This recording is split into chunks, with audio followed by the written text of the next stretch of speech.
आज हमारे पास एक बहुत ही दिलचस्प लेख है, सच्चे प्रयास का दर्पण।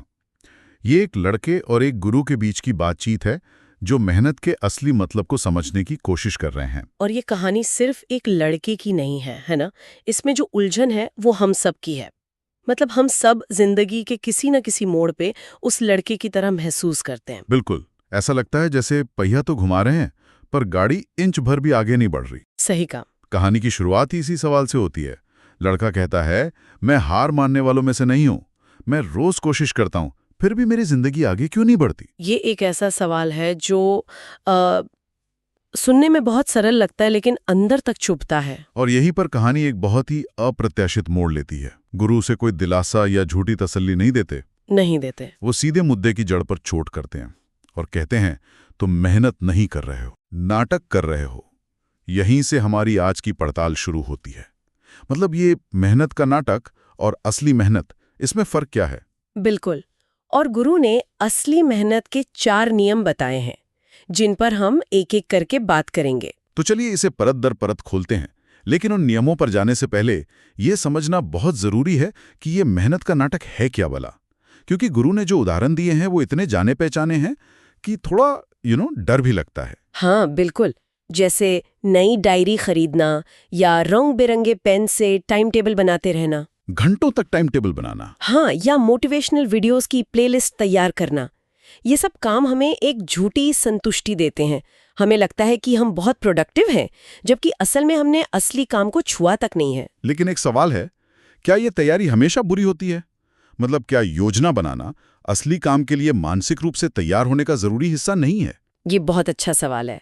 और गुरु के अनुसार इसकी जो सीमा रेखा है वो है पसीना। पसीना? वो कहते हैं, जब तक तुम्हारा पसीना सीधे काम पर नहीं गिरता तब तक मेहनत शून्य रहती है। योजना बनाना जरूरी है, लेकिन जब योजना बनाना ही काम बन जाए तो वो एक जाल है। अच्छा। बेसिकली हम काम के आसपास घूमते रहते हैं पर काम में घुसते नहीं। काम के आसपास घूमना, ये बात तो बहुत गहरी है। ये सिर्फ पढ़ाई तक सीमित नहीं है ना। कॉर्पोरेट दुनिया में भी लोग घंटों मीटिंग करते हैं, प्रेजेंटेशन बनाते हैं, लेकिन असल प्रोडक्ट पर काम नहीं करते। बिल्कुल। तो फिर सवाल ये उठता है कि अगर ये सब काम नहीं है तो असली काम क्या है? हाँ। और यही गुरु अपना पहला और सबसे शक्तिशाली नियम बताते हैं। क्या है वो? खुद को हटाकर काम में घुल जाना। खुद को हटाकर, इसका क्या मतलब हुआ? गुरु एक बच्चे का उदाहरण देते हैं। जब बच्चे खेलते हैं तो वे भूख, प्यास, समय सब कुछ भूल जाते हैं। क्यों? क्योंकि वो पूरी तरह से खेल में मगन होते हैं। हाँ, क्योंकि उस समय मैं खेल रहा हूं का भाव नहीं होता। बच्चा खुद खेल बन जाता है। कर्ता और क्रिया मतलब एक हो जाते हैं। अच्छा। लेकिन जैसे ही मैं बीच में आता है, मैं ये काम कर रहा हूं, वैसे ही अहंकार, डर, चिंता, इनकी पूरी फौज चली आती है। लोग क्या कहेंगे, अगर मैं फेल हो गया तो, ये परफेक्ट नहीं हुआ तो क्या होगा। वाह, तो मैं ही सारी समस्या की जड़ है। जैसे ही हम अपने काम को अपने अहंकार से जोड़ देते हैं, हम काम से बाहर निकलकर अपने बारे में सोचने लगते हैं। बिल्कुल। मनोविज्ञान की भाषा में इसे फ्लो स्टेट कहते हैं। मतलब जब आप काम में इतने खो जाते हैं कि आपको समय का पता ही नहीं चलता। हाँ, सुना है इसके बारे में। लेकिन यहाँ एक दिलचस्प बात है। रिसर्च बताती है कि फ्लो स्टेट हमेशा आरामदायक नहीं होता। इसमें आने के लिए आपको अपनी क्षमता के एकदम सीमा पर काम करना पड़ता है, जो शुरुआत में मुश्किल और थका देने वाला लग सकता है। मतलब ये आसान होने के बारे में नहीं है, ये पूरी तरह से शामिल होने के बारे में है। एग्जैक्टली। और इसकी पहचान क्या है?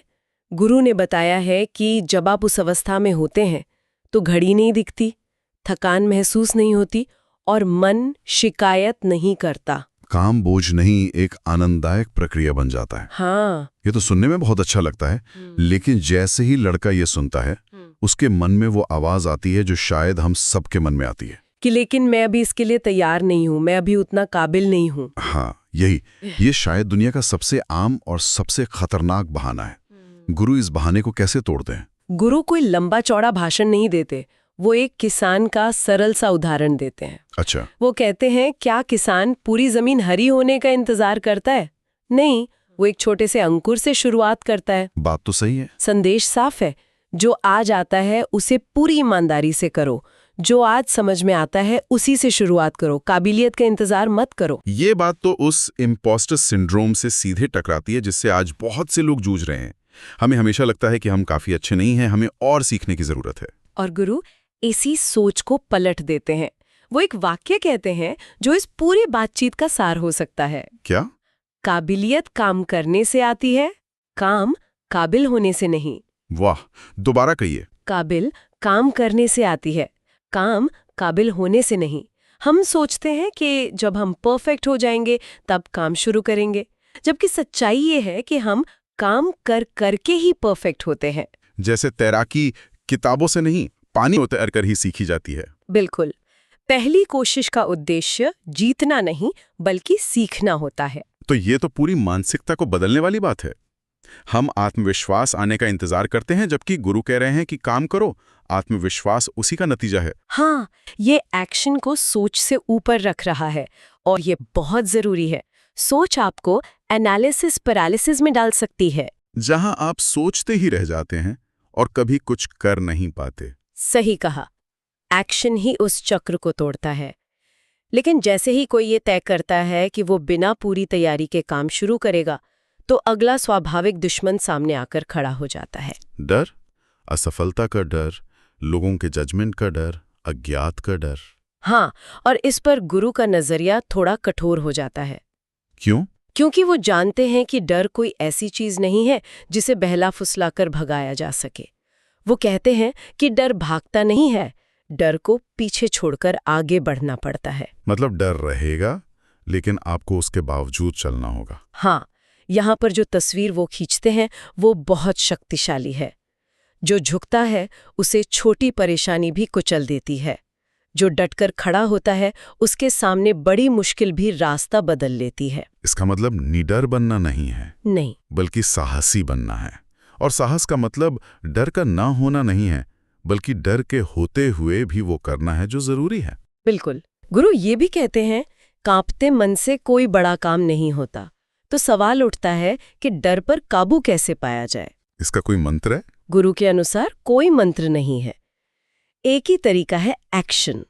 हर बार जब आप डर के बावजूद एक कदम आगे बढ़ाते हैं तो आप डर से थोड़े बड़े हो जाते हैं और डर थोड़ा छोटा हो जाता है। ये एक मांसपेशी की तरह है। हाँ, जिसे आप जितना इस्तेमाल करेंगे वो उतनी ही मजबूत होगी। मुझे अपने कॉलेज के दिनों की याद आ गई। मुझे स्टेज पर जाने से बहुत डर लगता था, दिल जोर जोर से धड़कने लगता था। अच्छा। पहली बार जो मैं गया तो शायद मैंने सब गड़बड़ कर दिया, लेकिन मैं गया। दूसरी बार डर थोड़ा कम हुआ, तीसरी बार और कम। गुरु की बात बिल्कुल सही है, डर को सिर्फ उसका सामना करके ही छोटा किया जा सकता है। बहुत अच्छा उदाहरण है। और ये हमें तीसरे नियम से चौथे और आखिरी सवाल की ओर ले जाता है। लड़का पूछता है, गुरुजी, मान लिया कि मैंने काम में डूबकर बिना काबिलियत की चिंता किए और डर के बावजूद पूरी मेहनत की, लेकिन अगर सब करने के बाद भी मैं असफल हो गया तो? ये तो ब्रह्मास्त्र है। हर कोशिश के अंत में ये सवाल आकर खड़ा हो जाता है। बिल्कुल। और इस बार गुरु का रवैया बदल जाता है। वो कठोर होने के बजाय मुस्कुराते हैं। हाँ, क्योंकि उनका जवाब हार और जीत की परिभाषा ही बदल देता है। वो कहते हैं, जो इंसान हर हाल में अपनी पूरी क्षमता से काम करता है वो कभी हारता नहीं। कभी नहीं हारता। नहीं, वो या तो जीतता है या सीखता है। हार केवल तब होती है जब आप कोशिश करना बंद कर देते हैं। एक बुरा नतीजा एक घटना है, आपकी पहचान नहीं। तो फिर मन इतना भारी क्यों हो जाता है असफलता से? हम नतीजों से इतना क्यों बंध जाते हैं? गुरु के अनुसार हमारे मन में दो चोर बैठे हैं। चोर? हाँ, जो हमारी मेहनत की सारी खुशी चुरा लेते हैं। पहला चोर है तुलना। हम लगातार खुद को दूसरों से तौलते रहते हैं। और दूसरा चोर है परिणाम की चिंता। हमारा सारा ध्यान इस बात पर होता है कि क्या होगा। और जब तक ये दो चोर हमारे मन में हैं, हम कभी भी काम का आनंद नहीं ले सकते। तो इसका समाधान क्या है? इन चोरों से कैसे बचें? समाधान है काम को ही इनाम मान लेना, प्रक्रिया पर ध्यान केंद्रित करना, परिणाम पर नहीं। अच्छा, इसे थोड़ा और समझाइए। जैसे आप ये नियंत्रित नहीं कर सकते कि आप मैच जीतेंगे या नहीं, ये एक आउटकम गोल है। सही बात है। लेकिन आप ये नियंत्रित कर सकते हैं कि आप रोज कितनी देर अभ्यास करेंगे। ये एक प्रोसेस गोल है। जिस दिन कोई व्यक्ति नतीजे की चिंता छोड़कर सिर्फ काम करने के आनंद के लिए काम करता है, उस दिन जिंदगी हल्की हो जाती है। और फिर असफलता का डर भी खत्म हो जाता है, क्योंकि आपका इनाम तो काम करना था, जो आपने पूरी ईमानदारी से कर लिया। परिणाम चाहे कुछ भी हो। बिल्कुल। जिस दिन काम सजा नहीं बल्कि सौभाग्य लगने लगे, उस दिन खेल बदल जाता है। तो अगर हम इस पूरी बातचीत को समेटें तो गुरु के अनुसार असली मेहनत एक 4 चरण की प्रक्रिया है। पहला, मैं को हटाकर काम में पूरी तरह डूब जाना, जिसे हम फ्लो स्टेट कहते हैं। दूसरा, पूरी तरह तैयार या काबिल होने का इंतजार किए बिना जो आ जाता है उससे शुरुआत करना, क्योंकि काबिलियत काम करने से ही आती है। तीसरा, डर को भगाने की कोशिश करने की बजाय उसके साथ ही आगे बढ़ना, हर कदम के साथ साहस को मजबूत करना। और चौथा और आखिरी, मन को हल्का रखना, तुलना और परिणाम की चिंता जैसे चोरों को बाहर निकालकर काम करने की प्रक्रिया को ही अपना इनाम मानना। कहानी का अंत बहुत सुंदर है। ये सब सुनने के बाद लड़का सिर झुकाता है, लेकिन इस बार शर्म से नहीं बल्कि एक स्पष्टता और समझ से। उसे रास्ता मिल गया है, उसे समझ आ गया है कि वो कहाँ गलती कर रहा था। हाँ, और गुरु की अंतिम बात इस पूरी सीख को एक सूत्र में पिरो देती है। वो कहते हैं, जो ऐसा करता है सफलता उसके पीछे नहीं उसके साथ चलती है। उसके साथ चलती है। हाँ, इसका मतलब है कि सफलता कोई दूर की मंजिल नहीं है जो आपको मेहनत करने के बाद मिलेगी। सफलता तो उस सही तरीके से किए गए काम का सह उत्पाद है जो हर कदम पर आपके साथ होती है। आज की चर्चा से एक विचार सोचने के लिए रह जाता है। गुरु ने काम के आसपास घूमने और असल काम करने में एक बहुत साफ फर्क बताया। अगर हम अपनी जिंदगी में ईमानदारी से झांक कर देखें तो ऐसा कौन सा काम है जिसे हम सोचते हैं कि हम कर रहे हैं, पर शायद हम सिर्फ उसके आसपास घूम रहे हैं।